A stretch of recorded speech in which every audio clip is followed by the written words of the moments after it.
Bonjour à vous. Bienvenue sur ma chaîne Chrissy News.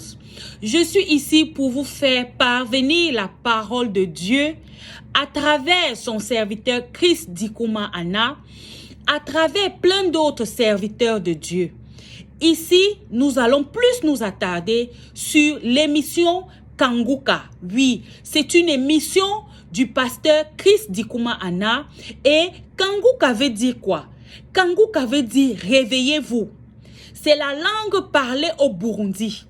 Désormais sur cette chaîne Chrissy News, installez-vous bien parce que nous allons vibrer au rythme de Jésus-Christ de Nazareth. Nous allons danser au son du Saint-Esprit.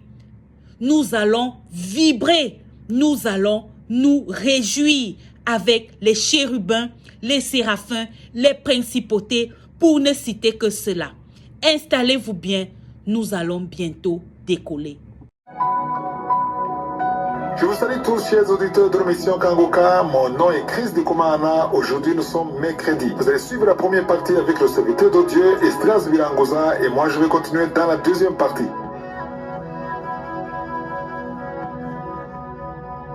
Shalom. Il est important de commencer la journée dans la prière, dans la communion avec Dieu et dans sa parole. Quand tu commences la journée sans Dieu, tu n'es pas totalement protégé ou totalement en sécurité. Nous vivons dans une époque des derniers temps où nous avons plus besoin de Dieu qu'autre chose. Il est vrai que nous avons besoin de travailler, d'étudier, de manger et de faire d'autres activités, mais tout ça sans Dieu ne donne pas de satisfaction ou d'épanouissement. Que tu aies un bon travail, plein de diplômes et que tu sois financièrement aisé, si tu n'as pas Dieu, si tu ne donnes pas du temps à Dieu, il y aura toujours un vide dans ta vie qui ne peut être comblé que par Dieu même. Tu as besoin de Dieu dans tout ce que tu fais. Quand tu commences la journée avec Dieu, il y a une certaine assurance que tu vas avoir parce que tu sais que Dieu est avec toi. Imagine-toi en train de marcher avec Dieu à tes côtés dans la rue. S'il était visible à l'œil nu, tout le monde te regarderait dans la rue. Tu aurais l'attention et la considération de tout le monde partout où tu passerais. Tout le monde verrait que tu es protégé. Parfois, la raison pour laquelle ça reste abstrait, c'est que les gens ne savent pas que Dieu est avec eux quand ils ont prié. Quand tu as prié, tu n'as pas peur même dans des situations difficiles parce que tu sais que Dieu est avec toi. J'aimerais te partager ce verset qui se trouve dans Romains chapitre 8 verset 31. Il est écrit: que dirons-nous donc à l'égard de ces choses? Si Dieu est pour nous, qui sera contre nous? S'il est avec toi, le Dieu qui a créé les choses visibles et invisibles, qui peut être contre toi alors? Beaucoup de personnes ont déjà compris l'importance de commencer la journée dans la prière. Lorsque tu prépares la journée dans la prière, tu as un sentiment d'avoir vaincu toutes les batailles dans les combats que tu vas mener le long de ta journée. Et ce n'est pas qu'un sentiment ou une impression, c'est vraiment une réalité. Même s'il y a quelque chose de compliqué, de difficile qui t'arrive, le fait de pouvoir bien réagir dans cette situation est une victoire. Préparer ta journée, c'est établir une véritable connexion entre toi et l'Éternel. C'est comme quand tu veux te connecter sur YouTube, Facebook ou Instagram ou ailleurs. Tu ne peux pas le faire si tu n'as pas d'abord mis ta connexion Internet. Préparer ta journée, c'est aussi établir une connexion divine, une connexion avec Dieu pour accéder aux choses auxquelles tu n'aurais pas eu accès sans Dieu. Il y a des personnes qui écoutent, qui vont passer une entrevue, qui ont un rendez-vous important. Commencez la journée dans la prière. Dites à Dieu que vous croyez qu'il est avec vous. Et s'il est avec vous, qui peut être contre vous? Si Dieu a prévu de vous bénir, de vous donner ce que vous lui avez demandé, qui peut bloquer cela? Qui est de taille pour stopper ce que la main de Dieu veut faire dans votre vie si réellement il est avec vous? Même si le diable vous attaque, il ne pourra pas vous atteindre, il ne pourra pas vous vaincre parce que vous êtes caché avec Jésus-Christ en Dieu. Souvent les gens ont peur parce que ils ne savent pas à quoi s'attendre quand le jour commence. Ils ne savent pas quelle nouvelle va tomber, que ce soit dans les résultats médicaux, l'annonce de qui va être retenu pour ce travail ou une autre nouvelle. Il y a beaucoup de choses qui peuvent faire que tu sois perplexe, que tu ne saches pas ce qui va arriver. Mais si tu commences la journée avec Dieu, peu importe ce qu'on va t'annoncer, Dieu est celui qui est au contrôle. Vous savez que ce qui est à vous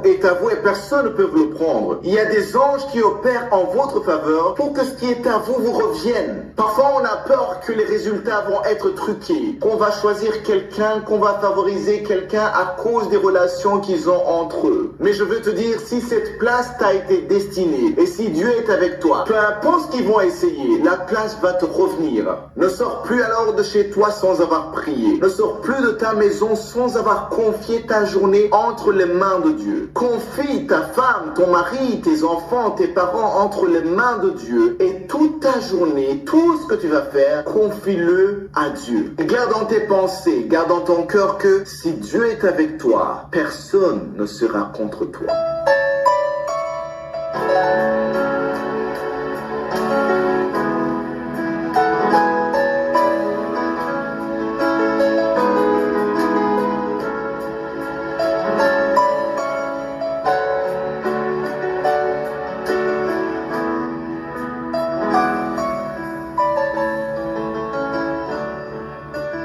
Nous sommes maintenant dans la deuxième partie, c'est-à-dire le moment consacré à l'enseignement, et nous continuons avec le livre de Thessaloniciens, la première lettre de Paul aux Thessaloniciens, au chapitre 2. Nous sommes encore au chapitre 2, hier nous avons lu le 4e et le 5e verset. Paul dit des choses très importantes, il dit qu'il n'a pas parlé aux Thessaloniciens comme pour plaire à des hommes, mais pour plaire à Dieu qui sonde les cœurs. C'est très important de comprendre qu'il ne faut jamais parler comme pour plaire aux hommes. Ça c'est la faiblesse de beaucoup de serviteurs de Dieu, c'est le piège de Satan, parce que beaucoup tombent dans son piège, surtout les églises qui sont encore dans la faiblesse financière, et parfois le diable en profite. Même si tu n'es pas encore stable financièrement, ne cède pas. Prêche la vérité, que ceux qui veulent entendre, entendent, parce que c'est Dieu qui pourvoit, c'est Dieu qui bénit l'église, c'est Dieu qui fortifie l'église. J'ai vu beaucoup de serviteurs de Dieu tomber dans son piège. Tu cèdes parce que tu es faible. Et si tu cèdes devant ceux qui donnent l'argent, tu veux un grand nombre de gens pour avoir une stabilité financière. J'ai toujours dit que même si les gens ne te bénissent pas, Dieu te bénira d'une façon ou d'une autre. Lui sait comment le faire. J'ai vu des églises où il y a des couples qui cohabitent ensemble sans être mariés, pas de dot. Ils sont là, ils ont décidé de vivre ensemble. Et le pasteur ne dit rien. Il ne dit rien alors qu'il connaît la vérité. Parce qu'ils ont dit que s'ils disent la vérité, s'ils disent qu'ils sont dans la fornication,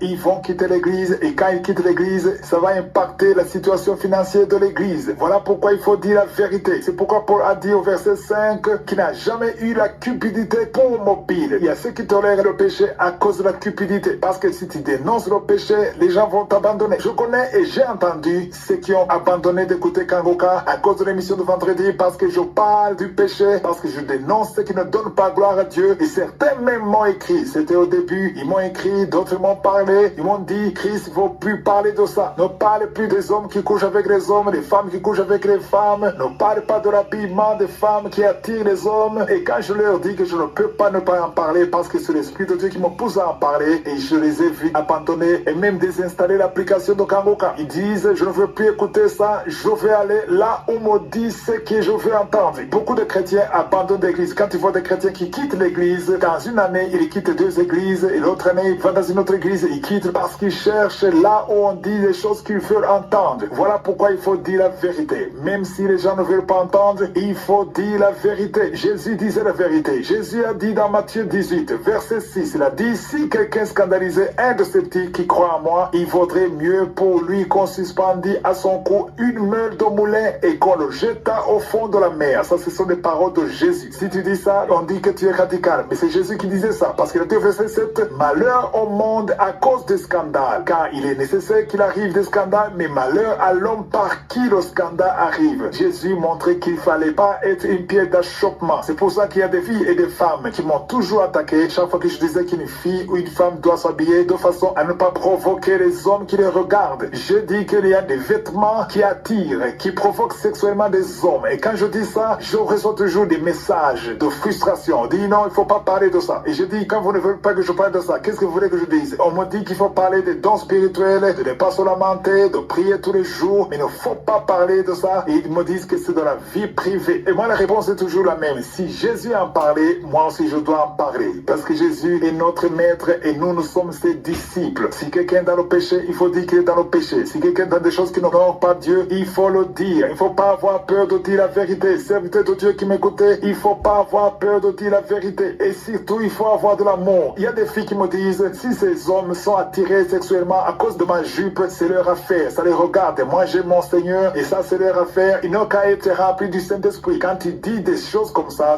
veut dire que tu n'as pas d'amour pour ton prochain. La parole de Dieu dit dans 1 Corinthiens 8, verset 13, que si un aliment scandalise mon frère, je ne mangerai pas de viande afin de ne pas scandaliser mon frère. Ça ne veut pas dire que la viande est un péché, mais tu peux éviter de manger de viande pour ne pas scandaliser ton frère. C'est ça l'amour de Christ. Et aujourd'hui, on voit des prophètes qui n'ont pas que de bonnes choses, des choses qui donnent de l'espoir, de la richesse, des choses matérielles, des choses du monde. Mais très peu de prophètes parlent de la repentance, de la sanctification. Et c'est ça le message normalement du Saint-Esprit. La parole de Dieu dit que sans la sanctification, personne ne verra le Seigneur. Demain, je vais parler sur le verset 6. Nous sommes arrivés au terme de cette vidéo. J'espère que vous vous êtes bien régalés. N'hésitez surtout pas à donner votre vie à notre Seigneur et Sauveur Jésus-Christ de Nazareth, car il est l'alpha, il est l'oméga, il est le commencement, il est la fin de toutes choses. Shalom.